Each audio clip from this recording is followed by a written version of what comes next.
Okay. Here's what we are going to do. We count to 3. Push me on 2. What?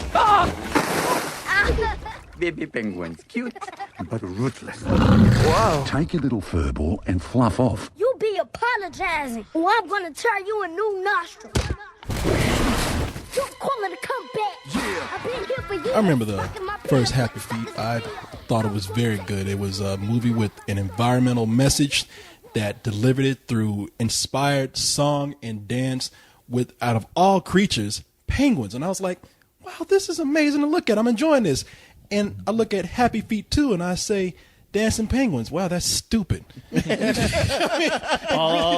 really didn't turn me around that way. Well, in all fairness, this movie's barely about dancing.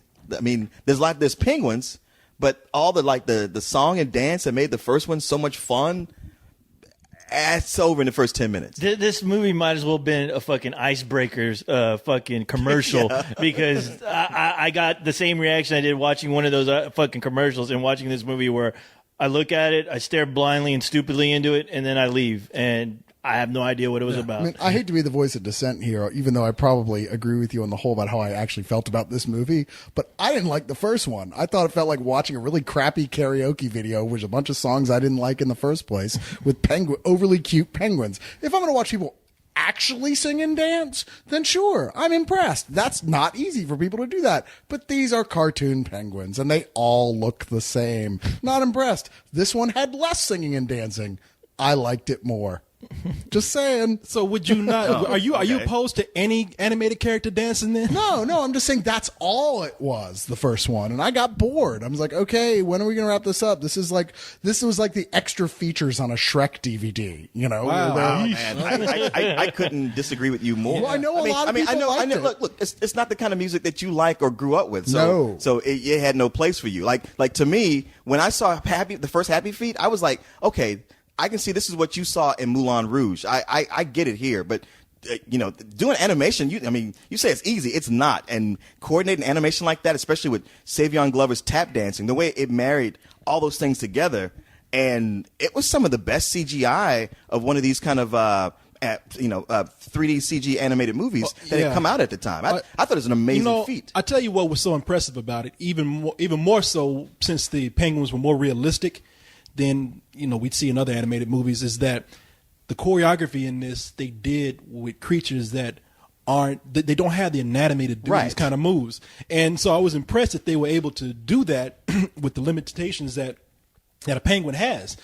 Now, this film here, they do a little bit of that, but it doesn't feel as natural because, I don't know, the first movie with the musical numbers that they had in it, that felt inspired for some reason. The songs made sense. I don't remember enough to know why, but they didn't seem like they were just picking out the biggest hits or the most urban hits or the most street hits or whatever is hip, that the kids would like. It's like, some of these songs kids probably wouldn't like, but they lend itself to the telling of the story. This movie right here, everything that made that first movie so special for me is sucked out of this film just for the sake of making a sequel. That's what this movie says. It's just somebody saying we got to do this. Yeah, it does the very opposite of the first film. In the opening sequence, because they immediately start going. They start with Rhythm Nation. It's like, all right, that's not one of necessarily the greats, but it's up there enough. Let's see where they go with it. And then they get into the little kid rapping stuff. It's like, all right, now y'all just turn into Alvin and the Chipmunks. This is bullshit. Yeah. Oh, wow. Okay, because I've never seen the first one, and watching the second one makes me not want to see the first one. Because, I felt confused because I'm like, well, maybe I'll get to know what these characters are about once all the singing and dancing, all the hoopla ends. And it doesn't. The problem with this movie is that they had no focus whatsoever in this film. There was way too many goddamn storylines that they were trying to string together, and they felt like, okay, well, this isn't working right now, so let's move on. Let's do a dance number.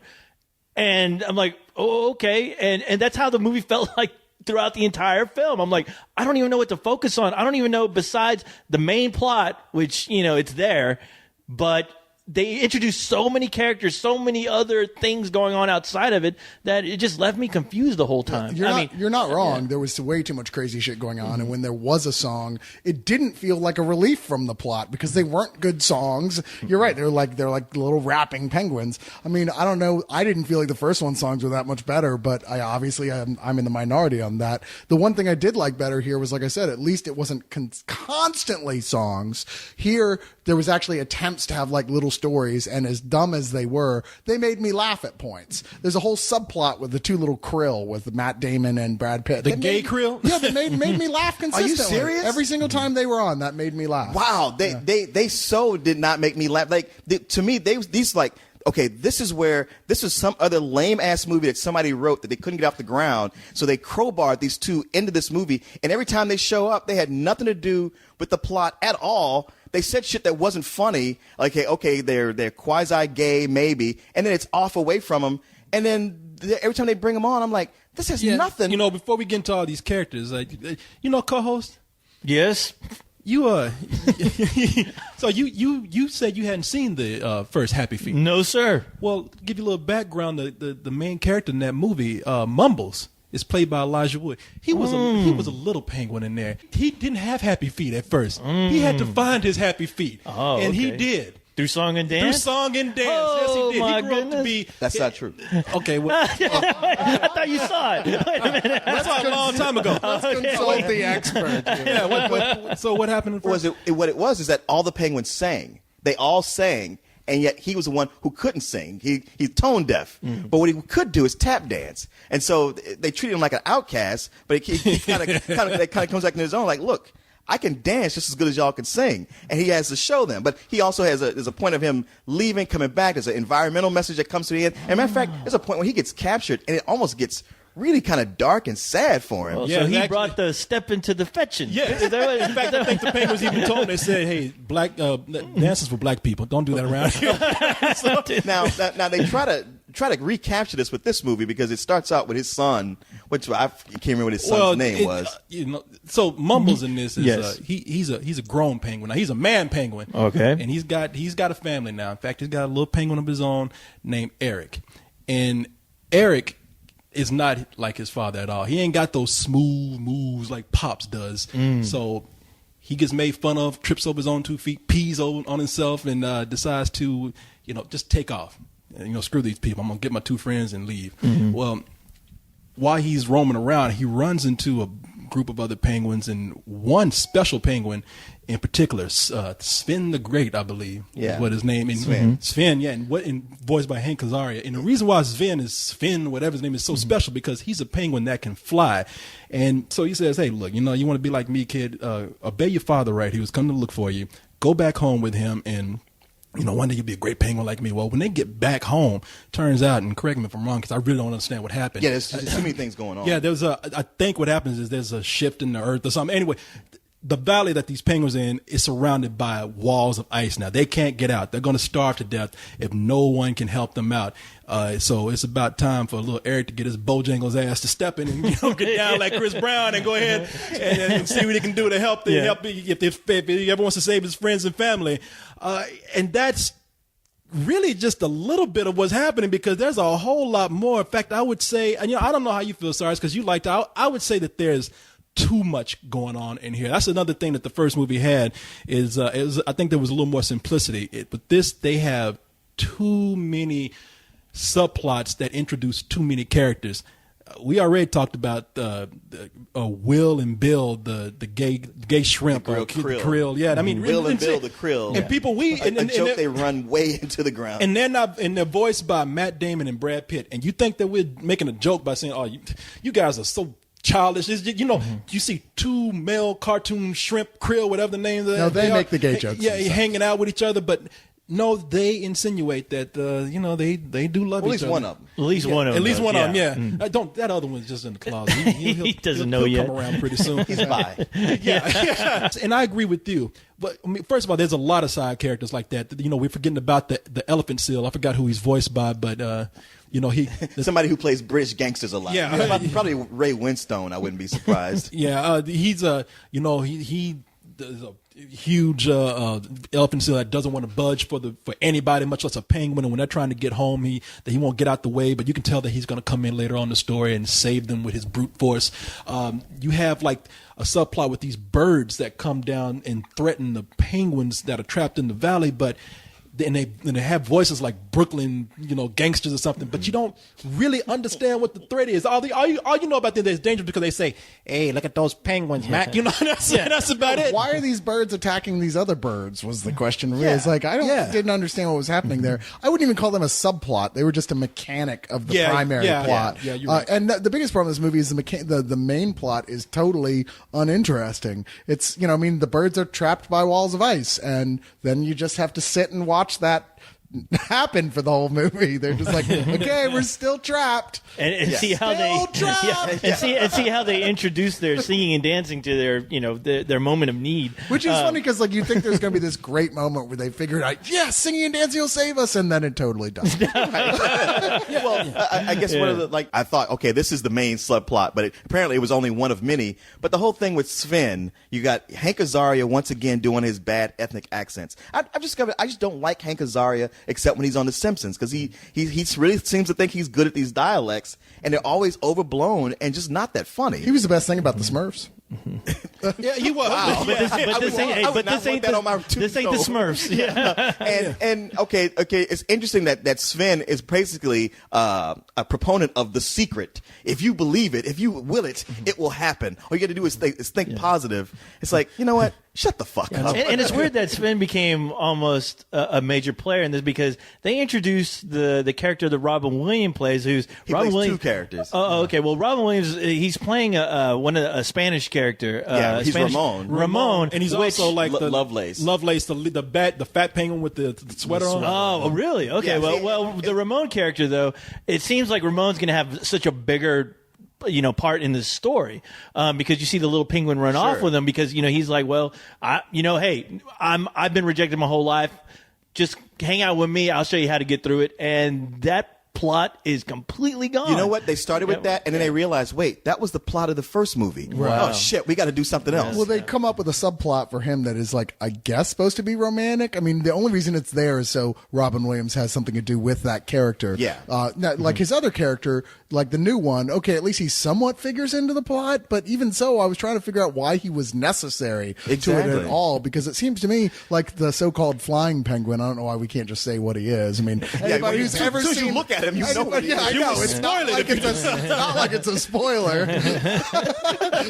I'm still trying to figure out what the fuck he was. But it's like that other character. I was stupid enough. Williams is like, well, you haven't done anything with Ramon. I need another character in there. Right. You add somebody else for me. But I'm Robin Williams, and I'm covered with bring fun. back Lovelace. I'll play two But characters you know what? again. I have to admit, the Brad Pitt characters, him and Matt Damon, when they first were introduced, I honestly thought, wow, okay, this is something I can latch on to, because there's nothing else going on in this movie. Yeah. But where I thought their introductions were great, but it just seemed like halfway through, it's like they ran out of ideas for them, even though with those two running around throughout the movie, when their scenes are of them just exploring the ocean, I thought, if I'm going to give any credit to this film, those scenes where you see like their huge horde of krill, I thought those were the most beautiful images that this movie had to give, as far as just them exploring. That was a big part of it for me, why I enjoyed their subplot more than anything else in the movie. It's because they had the most interesting visual stuff going on in their scenes. Easily. Whether it was that stuff and just showing the wonders of the undersea, or anytime there was fast moving, cool looking camera stuff, it was because they were holding on to something that was moving real fast, and we're seeing from their point of view. It was like, okay, they're more interesting to me because of that, if nothing else. Because God knows the rest of the story. No, you're right. I agree with you. I think that, like the first Happy Feet, I thought it looked amazing, and I think this movie looks equally amazing, even more so than the first film in certain scenes. That whole thing with the little two homo shrimp, they look. No, there's so many scenes of them their subplot, and if you almost see it, it's like it takes its own path. It's almost like that little crackhead squirrel in Ice Age. Yeah, where you follow something that will somehow fit its way into the story later, but really is its own story for most of the movie. Their whole deal is that they want to break apart from the group. They're in such a mass of krill that it's a big glowing pink universe for them almost, and they're trying to break free from it. This is our moment, Bill. Okay. Adapt or die, my friend. Adapt? There's no telling what we might become. Fine. Be a plankton muncher all your life. But that's what we are. We're herbivores. We eat veggies. Right. So everyone else can eat us. Well, I, for one, am not prepared to be on the menu any longer. Where are you going? I'm moving up the food chain. The food chain? I'm going to go chew on something that has a face.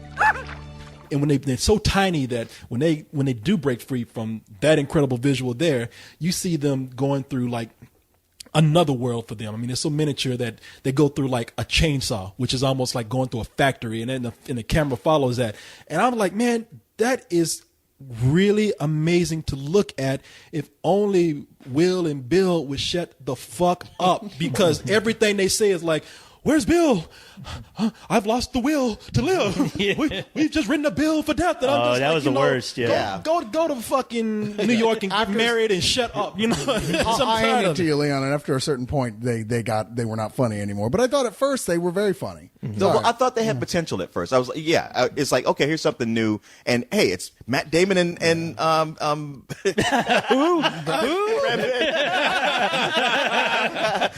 I'm awaiting. I got it.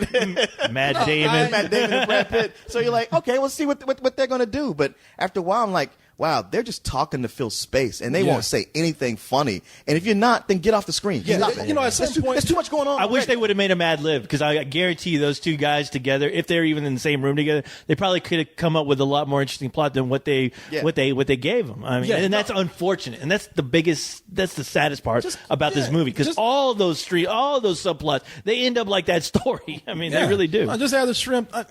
I would have liked for them to just come out and just be a gay stereotype. Just have one of them just say, hey, you know, I don't. Seriously, Neil Patrick Harris wasn't available. Yeah. He would have done He was too busy doing he Harold would have and done it Kumar better. at the I'd time. rather see that in its own movie and not like subjected to the rest of this shit.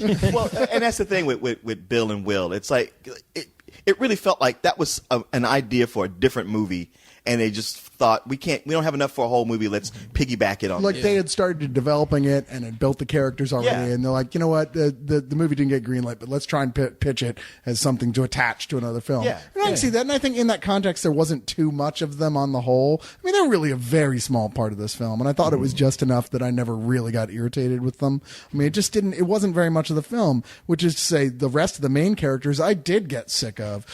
Strangely, I was relieved every time Robin Williams was on screen, one of his characters, because even though they had nothing to do with the plot, they were at least occasionally funny as opposed to everything else in the film. True. I guess I kind of liked Elijah Wood in that he seemed to be the only one, Mumbles, who's just like, really? Everybody's following this Finn? What? Yeah. Come on, son. Don't do that. It was almost like that Chaz Palminteri movie, A Bronx Tale. Yeah. I wish it could have gone that way. Yeah, well, I don't know, man. You liked Robin Williams in this. See, in the last movie, Robin Williams has, he has his stock voices that he does, which they have started to grate on my nerves at this point. But in Happy Feet, I don't know, I was so taken in by the movie that I was like, I don't mind this character of Ramon, and because he's doing, that Latin voice he likes to do, and then he does the black preacher with whatever with Lovelace, and I'm like, in the context of the story in this movie,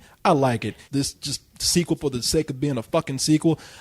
He got back to that thing that got on my nerves. I think they must have wrote better stuff for him, because I felt the same way. Like, even seeing his name in the credits, I was like, oh great, he's got his black preacher, his southern preacher, his gay guy, his Latin guy. What's he going to do? And yet in the first Happy Feet, I was like, wow, he did these characters, and I actually liked them every time. But here, I'm torn between what both of you are saying, because I was like, wow, it's him doing these, and they don't have much for him. But he's not in it that much, and he was one of the brighter spots, because when he went to anybody else, it's like, well, this is just Dullsville. You're right. Because when I saw his name on screen, I was like, oh God. I was like, I was really cringing to see what he was going to do. And when I first heard him do the Spanish thing, I'm like, okay, am I going to be offended by this or what? But I was like, all right, he's actually funny. They're actually giving him something to do. The character, it fits the character. Which you're telling me he played Lovelace, yeah. I was shocked. I did not know that was him. Oh yeah. I was like, whoa, okay. I had no fucking clue. But yeah, I mean, I thought, those two guys that he played, they had their moments. They had their fun moments, but like I said, once again, it gets drowned out by the rest of the noise of this film. Yeah, you're right. I think Robin Williams, it didn't bother me through the whole film. It's just that it was more transparent here. I tell you what it was. I mean, it was him, sleepwalking. He phoned that in for this, and I was just like, everyone phoned it in. Yeah, everyone did. Yeah, they did, and the voices that they have in there, they don't do much. Brittany Murphy died, so they couldn't get her back to do the voice. They got Pink. I mean, that could have been any chick. Could have been. You're right. Yeah, that could have been anybody. That could have been Dr. Doom for all I can. But and then they had Common, and they got like certain people that just to talk urban. You could tell this movie. Oh. No offense, Cyrus, but this movie was. It was written, and when I say white people, when I say white people, I'm not talking about all white people. We got not you, Cyrus. Yeah, not cool. you. I don't care. You can make fun of white people. No. We're talking about corny white people like we got Eminem now. Come on, but you're talking about Hallmark white people. Yeah. Let me put it this way. You would never be put in a room and be told, hey, write some black, urban, funky, street smart dialogue. You would never do that, would you? No. They don't. Nobody comes to my table at Cracker Barrel and goes, hey, we need someone to write a great upbeat funk song. Okay, guys, let's write that hippity hop urban stuff that the black kids and the cool white kids like. It's like, that's what they did here. Because they write stuff. It's like where you're like, black people haven't said that in 15 years. And they don't. Maybe Will Smith, but no other. Yeah, I know. Right? He ain't helping. Yeah, he's a safe brother, and he knows that I'll cut him that. He got the charm. He's not scary. He's getting some checks for that. I don't blame him. Brother got to make his living. He got a family. Right? But your boy is a double stuff. Damn. But they got penguins who are not only saying things, because, for example, they got Common. They got Common for no reason other than he's like, yo, man, I can't jump that far. It's like, for real? Come on now. And then they got like the little penguins that talk black, and they showed in the trailer, and Cyrus and I looked at each other and like, this is going to be horrible. We cannot, we dread going to see this movie. It's when the little penguin came out of Rhythm Nation, and then you heard them penguins in the background. And that little penguin popped out between somebody's legs. Don't call it a comeback. And with those fins, he was doing those moves from the 80s. Yo, I've been here for years. Washing my clothes with cheers. I was like, wow. And then they got him with another black penguin who was like, yo, my bad, man. Well, I didn't mean to take your son along, man. It was like at this point, why don't y'all just have a bunch of penguins from the other side of the Antarctica come by and do a drive-by on all these. But it is Antarctica. I mean, they're probably just now getting VCR. They're just now watching old episodes of Martin. Exactly. That is true. Wow, that's cool. They're not exactly up I think to the date. UPN dumped all their tapes over there. So you're saying these gotta get penguins rid are of this just caught up on being hit now? Yeah, no. They're like those aliens who get the signals of I Love Lucy way decades later. Yeah. Okay, no wonder that fucking penguin had a high top fade. Exactly. and they wearing Cosby sweaters, And they are black and white, so they're either disposed to be either being Oreos or Wiggers. That is true. That is true. No wonder I saw that penguin with that African medallion on. Maybe that should have been the main plot to figure this all out. But because, I heard Will Smith is big with these penguins over there. Hey, it's the Fresh Prince. He's giving out acting classes. Don't you get it? It doesn't matter how they sound. They're all just penguins on the outside. It's okay. This is something that I've seen. George Miller, right? The Road Warrior. Road Warrior. Yeah, I know.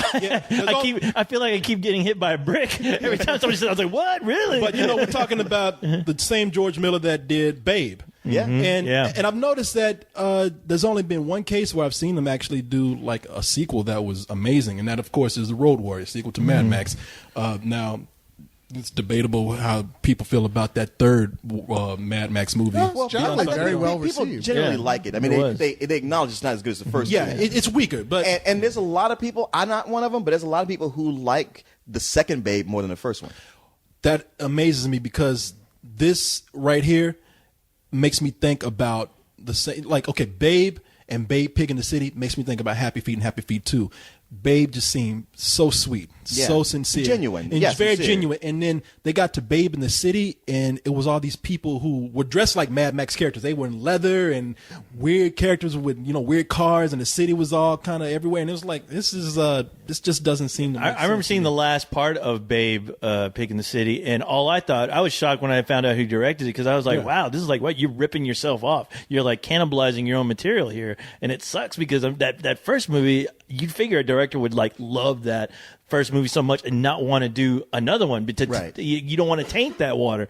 And with this one, I guess he did that again because from what I saw from Babe 2, the last part I saw where it's so crazy, that's what it felt like watching this movie. Well, it was so insane. I couldn't put it together. Well, he's been trying to get the fourth Mad Max off the ground for a long time now, and I know one of the big problems has been just money, quite plain and simple. And maybe we just saw it get paid for. Yeah, that is true because what I saw here is like I would say that Babe Pig in the City is nowhere near as bad as what I've seen here in Happy Feet 2, just because Happy Feet 2 it really does seem like a studio decision. I like you say, maybe a paycheck for George Miller to get what he wants done. I'll say this finally, the music in this is the biggest letdown for me because it just came out of nowhere. I mean, I don't know. It had no real reason to be in there other than, hey, the kids would like this, or it would fit what's going on with where these characters are at the moment. Or even just referencing. Like, we got nothing here, so let's just reference a song real quick and not even sing it. Yeah. We'll just reference it. I thought there was one number in there that was so batshit fucking crazy. Which it seemed one? like the opera number With the little penguin was doing. My Yes, father! my father. Yeah, where I was like, okay, is this from an opera? Is this from any song?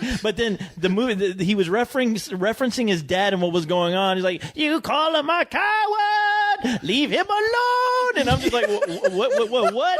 Is this? Did they manage to find the most shitty song in the world and then put it in the movie? I don't understand. Who fucking did this song? That's what I was wondering throughout that whole scene. I was like, wow. Okay, stop this. The movie stopped for that scene. It did. It really did. It was like a Vita or something. I was shocked that the whole theater didn't burst out laughing and just go, what the fuck? What the fuck did just happen to us? Because that was supposed to be the big plot element. Spoiler there, by the way. That is it? Yeah, of course it is. Like Because Greg that's the the Elephant idea is Seal. that he can't sing normally, he can't dance normally. The new kid. So what can he do? And his skill is that he's, I guess, in the context of the film, has a gift for opera. So it's like, oh well, there you go. He likes opera. Okay.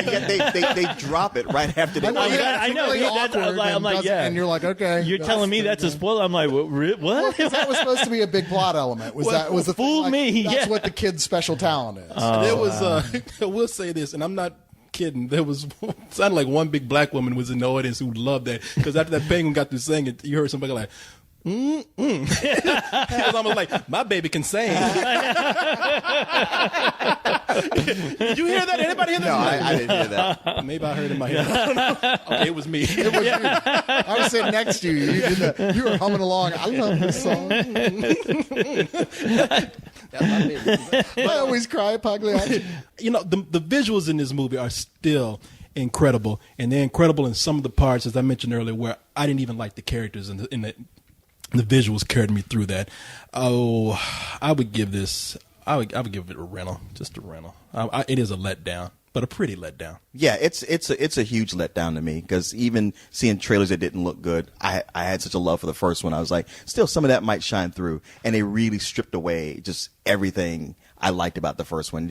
I just felt betrayed, and with the first movie, them using music from the 70s, it was at a time when that wasn't really that cool, and they really committed to it. Here, they're picking music from 80s and 90s and just kind of half-assing it, just kind of doing a medley and then moving on to, like we said, multiple subplots that go nowhere. To me, this movie felt so like it was done by committee.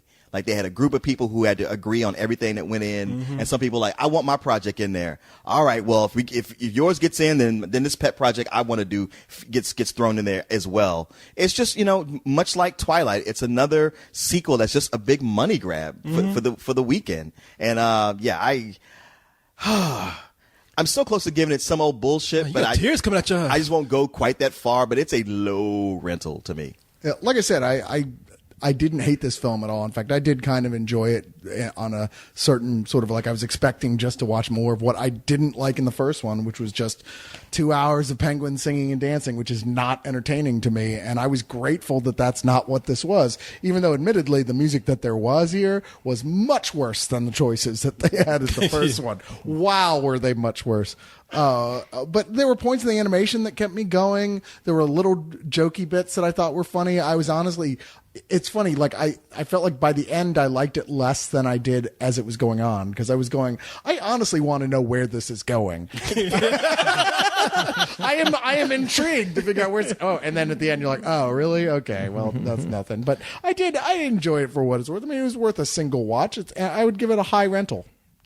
I'm giving it some old bullshit only because I walked out confused as hell, like wondering George Miller did this. And the songs came out of nowhere. Honestly, they didn't serve the plot of the story at all. We've said this a billion times. The multiple storylines didn't go anywhere. The only hope I was hoping they grasp onto were the Krill story. And as good as that started, it went nowhere real quick. So yeah, I can't really. I have no desire to see this movie ever again, ever. Not even for free. You know what, co-host? I might have to switch over to your side. Don't you do it? He makes some good points. He also reminded me of something else.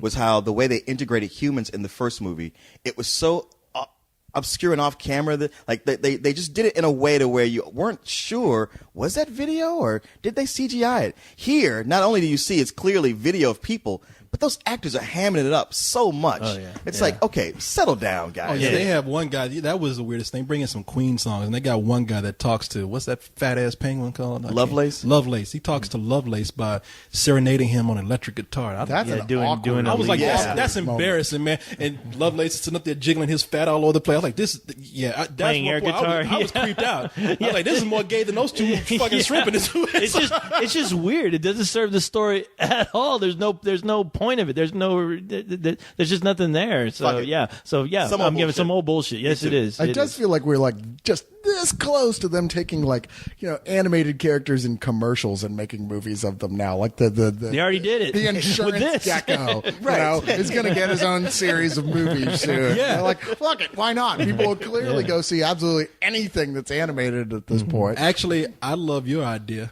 I want to see the next movie when they're not singing. They're just repeating, they're mimicking all black sitcom characters from the 80s. Was that my idea? I took it in transfer. I want to see a Martin Penguin. I want to see a Bill Cosby Penguin. And I want the opening of the movie. What a different strokes penguin. I want a different Strokes Penguin. Well, you know what Can't you're they talking just about. get the Geico? Can't they just get the Geico character and just have him do an episode of What's Happening? Mumbles gets killed, and Eric and his little brother get adopted by a polar bear. By a white polar bear, yeah. Who will be drinking Coke the whole time? Yeah, of course. And the opening number will be like the opening number to the Cosby Show. And by the way, I'm all for gay shrimp. And in case anybody didn't think I was for that, I felt I was coming across like crustacean. Oh, don't worry, I believe you. Okay. Well, most gay people are funny. They have great You just made that much worse. Yeah, I was trying to be cool. I should have well enough alone. I just meant they have great sense of humor. The chorus. But there are plenty of reasons to dance. What's mine, Pa? The only way to find out is to try it. Come on, son. Let's shake this world. Eric, it wasn't that bad. A penguin who can fly. Eric, please. Mumble, the boy seeks a higher truth. Ah.